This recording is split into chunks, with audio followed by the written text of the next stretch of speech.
The age limit for access to ZNPF benefits has been reduced from 50 to 36. All those who contributed to the ZNPF between 1966 and January 2000 and have not made a claim are encouraged to visit any nearest NAPSA office and immediately start the process of claiming their ZNPF benefits. You can also submit your claim via ZNPF claims at napsa.co.zm. For queries, contact us on telephone 0211 395 677, toll free 677, WhatsApp 0973 000 677, email znpfclaims@napsa.co.zm. Be smart, secure your future. We build a life, together we build a life.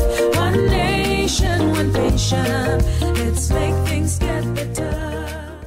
The National Pension Scheme Authority's contribution to personal and national economic and social development cannot be overemphasized. Last year, NAPSA made a number of successful strides, and in the following interview, Ambassador Frank Mutubila talks to Mr. Muyangwa Muyangwa, the Director General at NAPSA, about the authority's accomplishments thus far. DG, for a start, congratulations, belated, congratulations about your appointment. How important is this in your professional career? It is. Thanks very much, Uncle Frank, for that. It is quite important for me. It's adding on a new sphere of work from my usual what I've done in the past for the past I think 16 years. So started off as a banker, right? Became a tax collector. Now I'm a pensioner. Excellent. So it's just growing my field of experience. Absolutely. Again, congratulations. Let's look back at 2022. How would you describe the year 2022? Thank you very much. I think 2022, from the NAPSA perspective, was very successful. We hit a few milestones that are quite encouraging and are laying a very good foundation for us to propel further reforms. For example, we had one of the key matrices for a pension fund is the growth in membership. And in 2022, we registered 900. We had a total of 965 members. 965,548 members, 95% of which came from the formal sector. As you know, we do run a scheme for both formal and informal sector. That is in our quest to make sure that we have more coverage or wider coverage, or everyone should be covered, everyone should have social security. Part of that is our pension payroll grew to 22,000. It's now standing at 22,580, and the total benefits paid in 2022 were at 1 billion. And I must say, none of these experienced delays. We are not in the habit of paying arrears unless you discontinued, for one reason or another, we discontinued your payments. If you couldn't prove that your life certificate was up to date, and then when you come in, we'll pay you the arrears. But we don't pay arrears because of delayed financing or anything like that. It's only when there's a break in your flow of monthly pension. For the pensions themselves, we had about 596 million. For the lump sum, for those who don't qualify for a pension, we had 499.9 million. And one thing that we don't usually talk about a lot is the fact that the pension, the NAPSA or the NPS, has actually a minimum pension that is adjusted every year. So what the minimum pension stands for is, even if you make a contribution, and when we calculate how much you're supposed to get, if you get, let's say, you're supposed to get 300 kwacha, according to your contributions, the law covers the low contributors, right? Saying no one should be paid a pension below a certain amount. Right. So that for last year was 1,224. So no matter how insignificant the contribution, you get your annuity, your pension up to that level. Brilliant. This is changed every year. Brilliant. The maximum, of course, some people, based on their employment history and the kind of jobs they held, the maximum we paid last year was 7,021 kwacha. Now, remember I spoke about the minimum pension. Yeah. So there are other members where we need to support their contributions and lift them up to the minimum. the highest uplift for a member last year was 1,000, where we basically add 1,055 kwacha to your pension to bring you up to the minimum pension. We think that is quite a good gesture or a good design of the scheme to ensure that no one is left with very small amounts of pension fund or pension payments every month. Right. Yeah. In addition to that, we had a turnaround. We achieved a turnaround of about the lowest I think was 8 days. Now, what we are saying is that the quality of the service. We are not happy with the 8 days. I don't think anyone needs to be counting the service in days. We should be counting in hours. Absolutely. At the maximum. So we are working on this to make sure that we get to a time when we shall pay you in 0 days. So that's broken English, 0 days. But what we are trying to emphasize is in hours, no days, you should get your pension.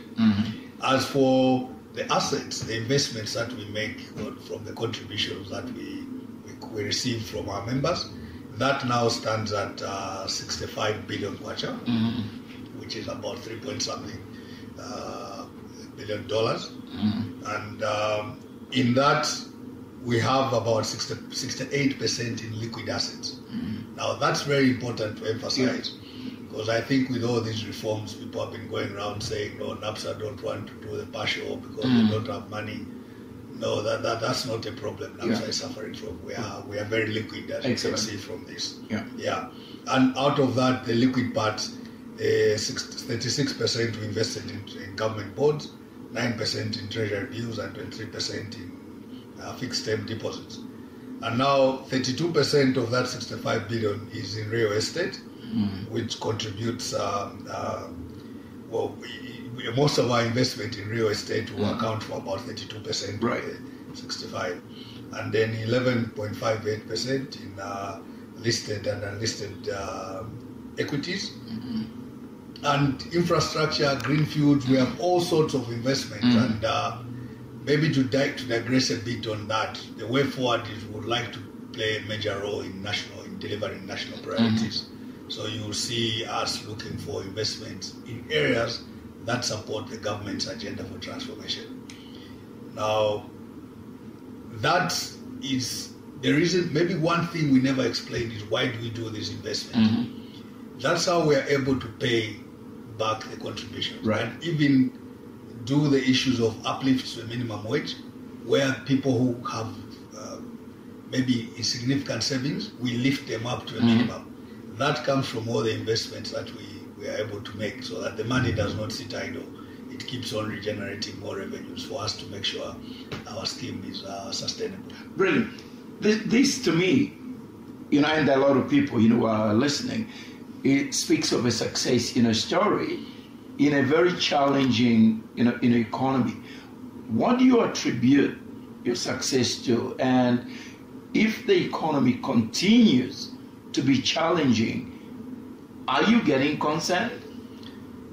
Well, I think so far, first of all, let me talk about what I attribute this to. I think we have a good governance framework, the board, management, and the board. Our board is not a board of directors, it's a board of trustees. Their interest is to make sure that the members' interests are protected. So that kind of arrangement, checking over management, gives us the ability to make sure that we make the right decisions for the members. Have we made the right decisions all the time? No, not really. Sometimes we have made our mistakes, but we've learned from that, and we are picking up. Now, so far, the indications for the scheme in the current economic environment has been very good.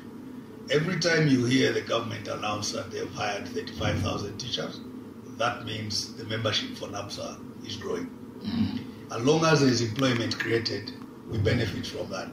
If should there be a downturn in that, then maybe you can say we'll be a little bit concerned. But the indication so far is our membership is going to grow, continue growing. Part of the growth is what we are doing in the informal sector. All of us to complain about the structure of our economy, that we have a very large informal sector. Before NAPSA came up with a coverage scheme for the informal sector, all that was not captured. That informal sector had no contribution to NAPSA marshalling of fund. But now we're able to go in there and assist to make sure that even those operating in the informal sector have some form of social protection. We give them very different, slightly different benefits, but the benefits respond to their needs. And for us, as long as whichever happens, there's always an opportunity for growth for NAPSA. What have you done, to convince the informal sector that it is important to be a member of NAPSA? I think there are a lot of finer details, but what I'll go to is trying to address the need. Any product that does not address the need of the intended market, then it misses a point. So what NAPSA did was a designed product that respond to the needs of those in the informal sector. We have access to credit issues. Our scheme helps them address the issues of access to credit. We have the issues of crop protection in case something goes wrong with the crops, the droughts and everything. All that insurance, part of that is covered in our scheme. So these are issues that are of close to the heart for the people in the informal sector. So as we expand our coverage of the informal sector, our approach is to look for what value addition or what value creation or proposition we give you in your field in the informal sector, and that's what we turn into a benefit. So that has been more the success story behind our informal sector scheme, and I'm proud to announce, Uncle Frank, that it actually won world recognition in Morocco this year when NAPSA was awarded the certificate for part of that.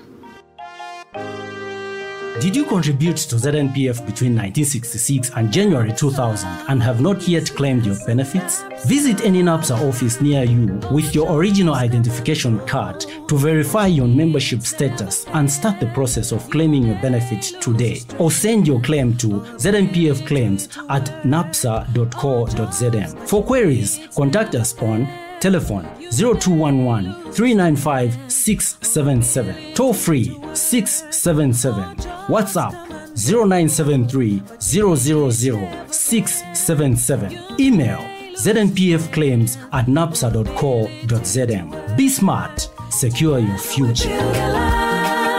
Together we build a life. One nation, one patient. Let's make things get better. DG, your current coverage is 45,000, and you hope to grow, to 300,000, between now and 2026. Isn't this rather ambitious? Yes, I think we'd rather fail to reach a very ambitious target than set ourselves a target that is achievable and celebrate success when there's more potential. So we don't want to leave any effort on the ground. And part of this, Uncle Frank, is what we are doing, is how we want to approach the problem or the coverage. We want to leverage on other institutions and other NGOs, other entities that are working in this space, to work with them to actually identify more members. If there is, for example, an entity that is working on financial literacy, and it has recruited a lot of members, we would like to partner with them to bring in those members into coverage. And some of it is actually our own investment. There's some investment that we support, and that investment creates employment. So behind there, we are also benefiting directly from the employment created, but also from the supply ecosystem. And some of the suppliers to this form of investment are actually from the informal sector. We try to tap in. So the approach we use is we don't, it's going to be very costly if we went to the individual. Like if we went to the marketeers and wanted to speak to them one-on-one. Right. That becomes very challenging and costly for us. But we look at the Marketeers Association. Say, you have members. How can we work with you to make sure your members are protected? Brilliant. So that's the kind of approach we're taking in approaching the informal sector. One of the key attractions of a customer, a client, is efficiency. What is the authority doing to enhance service delivery and indeed compliance? Let me talk about service delivery. I think that is one thing we have been hit hard on the head about. Every time you go to our social media pages, you see people complaining it takes long to pay, Although I must also confess that sometimes we get confused for the other pension funds that have issues of liquidity. We do not have that, so ours is typically just a service issue. So what are we doing about that? We're looking at our processes. Some of them have been overtaken by technology. There are some processes that we feel would be a marvel 20 years ago, but maybe not now because technology has moved. So we're looking for technology to enable our service. We're trying to get more to, first of all, to do that, we want the involvement of you, the member. So you see that part of the approach we've taken is every time your employer pays something on your account, we send you a notification. We also send you a notification when they don't pay. The reason is we want you to get involved, take an interest in your account. Right. If we have to serve you better, your account always have to be up to date. So if you know that you have not received the payment, rather than waiting till you retire, that's when we start reconciling payments you should have received 19 years ago. We want those payments to be up to date every day, all the day, so that by the time you're retiring, you don't even need to tell us. We'll send you a notice saying, Uncle Frank, 55 years is here. Do you want to retire at 55? The moment you say yes, we'll tell you, please, we're processing your check, and check your account, and your money should be in the account. What is happening now, what is delaying a lot of our services, most of that work is triggered when you actually ask for benefits. Now, that is asking you to remember your 32 years of service every day. That's impossible. But we are also hanging on to new technologies by self-service, pushing a lot of the services to self-service, where all you need to do is log into a NAPSA website, go to the self-service functionality, check your statement, update your beneficiaries, change anything that needs to be changed that we need to know. So that way, we are cutting down the time that it takes for us to try to review your account when you are due a benefit. So one of the projects that maybe I should mention is what we are calling the zero-day project, where we are now looking at cleaning most of our accounts, making sure that your details on your NAPSA account are up to date, so that there's only one Uncle Frank. We don't want at the time of paying a benefit, we discover there are two. We want to make sure that there's one, and that's the one we know, because you have been a member all through your life. Therefore, we shouldn't be surprised that at retirement, that's when we want to discover who you are. We should know you walk the path up to retirement with you. As a rider into that, DG, what advice would you be giving, to the employer and indeed the employee that they're singing, for lack of a better word, they're singing from the same, page, to avoid, conflicts? I think one of the key issues is to recognize what we are doing here. Predominantly, there is a perception that NAPSA is a tax. No, it's a saving. And once we get that around that issue, that this is not a tax issue, this is a saving issue, all of us will take interest. One, the employers should have an interest in making sure they contribute to the saving of their employees for their future when they retire. But the owners of the account, the employee, should also realize it's not a tax. It's actually a savings account where you have authorized your employer to be deducting from your pay and putting it in a savings account for your future. So when you look at it that way, we should start treating it exactly the same way we look at our savings account at APSA. But there seems to be a disparity. Everyone checks their balance in their bank account, but no one checks their balance in the NAPSA account. Your NAPSA account is another version of a bank account. So part of the compliance issues is to get that understanding that this is not a punishment, this is a saving. This is not a tax, this is a saving. Once we get that understanding, the employers and the employees will be on the same page. Most of the time, we understand sometimes the employers might have financial difficulties, but our law provides for how you can assist them. So you can have a payment plan on how you make sure that all the contributions for the employees are up to date. But that's something we want to handle in a partnership form of approach than in a confrontational manner that you've committed a crime. No, we want to work with each other. And I'm sure you know that the law has now been amended where it allows even the waiver of penalties in circumstances where it's beyond the control of the of the employer, failure to remit could be circumstances beyond the control of the employer. So all that is to create an environment where everyone is on the same side, and all that we're trying to do is secure our people's livelihoods in retirement. Brilliant. Talk about the law, DG. The law has evolved now. One can have, partial benefits, from the contributions. There were mixed feelings about this initially. What is the current status? I think I'll take it from two perspectives. So there's a broader intention for people to access their contributions before retirement. It's already being actualized under the Zambia National Provident Fund. So the amendment that the president signed, the law that he signed on the 6th of December, that allowed those who have not reached retirement age under the Zambia National Provident Fund scheme to actually get access to the money that they have saved under that scheme. Now, that's one part. There is a second part now to deal with those under the National Pension Scheme, the NAPSA account. Because you remember, Frank, when we crossed over from ZNPF to NAPSA, some people were already saving under ZNPF. Yeah. So those accounts remained. They were, whatever was contributed on that account was carried forward. But it wasn't mixed with the NAPSA account. It was kept separate. And then the NAPSA account kicked in, started afresh. So there are certain people who have actually two accounts, the ZNPF account and the NAPSA account. And then the younger generation who have only a NAPSA account. So what is happening is the ZNPF early access has been dealt with. Now the law and the debates are starting in Parliament on the National Pension Scheme side. That will allow contributors to access part of their contribution before retirement at least once in your lifetime, to be able to do whatever investment they can do with. Now, there's one element we don't talk about, how all this is helping the economy. As at today, as at Friday, we had received 11,056 claims.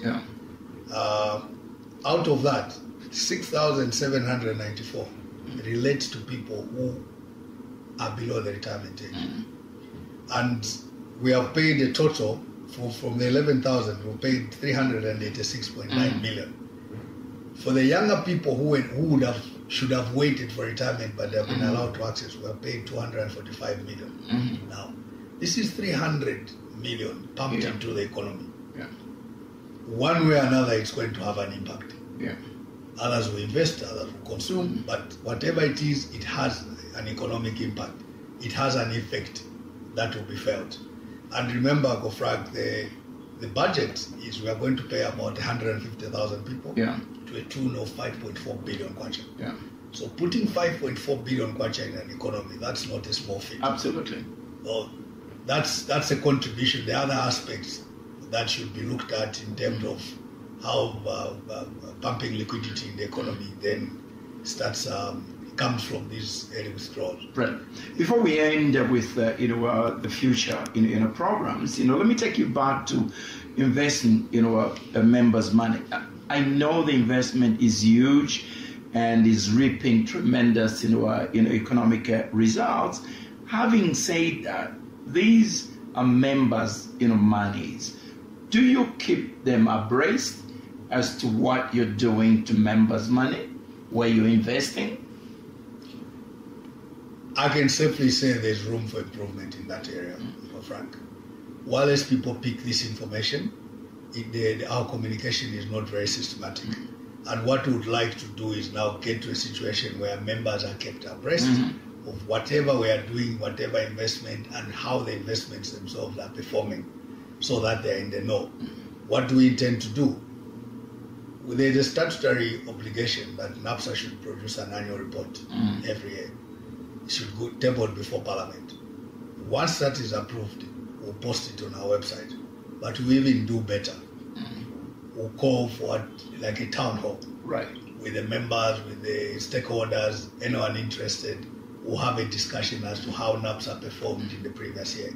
And we want to make this an annual event, at least 2 stakeholder engagement events, one in Osaka, maybe one in the Copper Belt, to allow people to actually comment and give their perception or their understanding of what NAPSA is doing. One thing I've come to realize is there's an information gap. Yeah. And a lot of speculation is filling the information gap. And certain misunderstanding or misconstrued messaging is coming out of there. That's because we haven't filled the gap ourselves. Right. We'd want to fill that gap and make sure that people are making decisions or postings on social media based on the correct information. What I see is a lot of guesswork, a lot of people trying to differ from past behaviors of people and say, this must be what's happening, why is NAPSA quiet, they must be hiding something. Would like to be as transparent and accountable as the law requires us to be. And in that, we'll carry the membership with us. Absolutely. There's always a misconception that the quasi-government institutions cannot perform professionally, which is very unfortunate. But again, that depends on the flow of the information. Yes. Finally, DG, going forward, what is the focus? Our focus is from two perspectives. One is ensuring that the scheme remains sustainable and richer. And two, the members start getting a better service from us. In terms of making it sustainable and richer is our investment plan. We'll be constantly reviewing our investment, looking at where we are getting a better return for every kwacha that we have invested, making decisions to ensure that the return is enough to cover the members' expectations. On the service part, what we would like to see is a situation where people you don't need to come all the way to a NAPSA office to get service. We would like to leverage the technology and make sure we can serve people from wherever they are in the comfort of their homes. We recognize that this is a scheme that is 22 years old, so the demographics will tell us that there are others who are still not very comfortable with digital issues, and then there's a younger generation which is very comfortable with digital issues.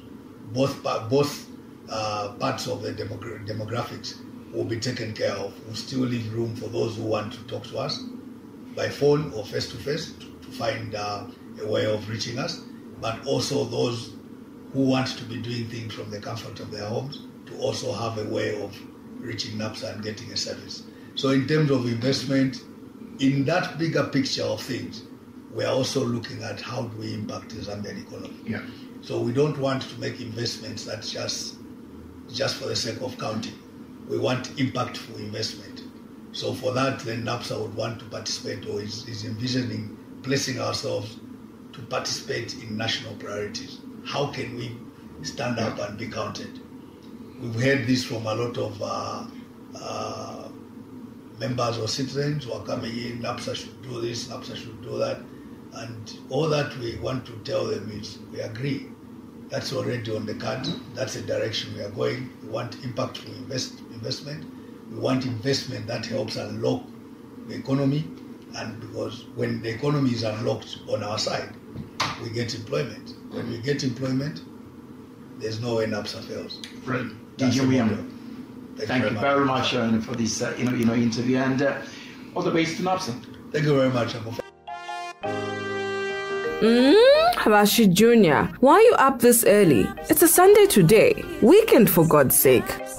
Oh yes, I'm busy looking for my NAPSA records. Haven't you heard that NAPSA has begun giving early access to contributions? Imagine, from 1966, since the inception of NAPSA to date, I have not collected my benefits from NAPSA. Awe Naimwe, you should be paying attention to details. 1966, that was ZNPF, which was closed off in January 2000 and NAPSA was created. Really? But John told me I can have early access to my benefits from NAPSA. Yes, my husband. NAPSA is now giving members early access to their funds, but this is for those who contributed to ZNPF. What it means is that NAPSA is now paying ZNPF members their benefits even if they have not reached 50 years, as was required by ZNPF Act before the law was amended. Wow, I love the sound of that. This is great news, my darling wife. Please wake me up early tomorrow morning. We're still in the league because I also contributed to ZNPF. Twalia again. That's why I love you. In fact, I'm told payments are being made within a few days. Wonderful. This is the NAPSA we want. Follow the amendment of the NPS Act number 40 of 1996. The National Pension Scheme Authority is now paying all members who contributed to the ZNPF between 1966 and 2000 and have not claimed their benefits. For more information, contact us on 0211 395677, toll-free line 677, WhatsApp 0973 000677, email znpfclaims@napsa.co.zn.